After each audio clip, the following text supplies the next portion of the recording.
महत्त्वाच्या बातम्या। मुंबई आणि नाशिकमधील 6 फसवणूक प्रकरणातील वॉन्टेड आरोपीला अटक। सोने चांदी गुंतवणुकीवर जास्त परतावा मिळवून देण्याचा आमिष दाखवत फसवणूक। आरोपी गेल्या 7 वर्षांपासून होता फरार। दहिसर टोलनाका परिसरात खड्ड्यांवरून मनसेचं अनोखं आंदोलन। रस्त्यांवरील खड्ड्यात जाळं टाकत गाजर, लॉलीपॉप, केळी पकडत अनोखा निषेध। अपघातांमुळे नागरिक हैराण। दरम्यान प्रशासनाला जाग आणण्यासाठीच आंदोलन।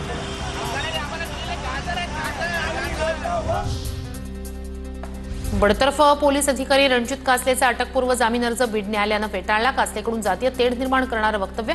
धनंजय मुंडेंसंदर्भातही आक्षेपार्ह वक्तव्य केल्याचा आरोप। वर्ध्यातील सावंगीत जागतिक भ्रूणविज्ञान दिनानिमित्तानं मिसेस मदर एंजल्स स्पर्धा, गर्भवती मातांचा रॅम्प वॉक, वर्ल्ड आयव्हीएफ डेच्या निमित्तानं आगळा वेगळा फॅशन शो। या शोमध्ये महिलांचा मोठ्या संख्येनं सहभाग। एआयचा वापर करून सोलापुरात एकाच दिवशी 3 अतिजटिल हृदय शस्त्रक्रिया यशस्वी।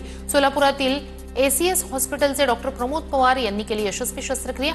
एआयमुळे शस्त्रक्रियेचं निदान केल्यास त्यातील अचूकता वाढत असल्याचं संशोधन। मुसळधार पावसामुळे त्र्यंबकेश्वर मंदिराला गळती। मंदिराचं सभामंडप, गाभारा, कळसातून पाण्याची गळती। संस्थांकडून पुरातत्व विभागाला अनेकदा पत्रव्यवहार, मात्र पुरातत्व विभागाकडून दुर्लक्ष। बीडमधील नारायणगडाच्या महंतांनी घोषित केलेले उत्तराधिकारी महंत संभाजी महाराज यांना बैठकीतून एकमुखी मान्यता। विरोध असणाऱ्यांनी विश्वस्त मंडळातून बाहेर पडण्याची महंतांची भूमिका। भारतीय क्रिकेटपटूंनाही ऑरा फार्मिंग ट्रेंडचं वेड। भारताचा स्टार क्रिकेटर सूर्यकुमार यादव आणि श्रेयंका पाटीलचा ऑरा फार्मिंग डान्स।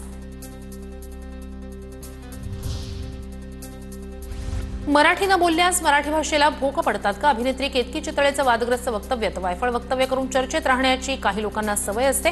अशा व्यक्तींना आम्ही महत्त्व देत नाही। गृहराज्यमंत्री योगेश कदम यांचं उत्तर।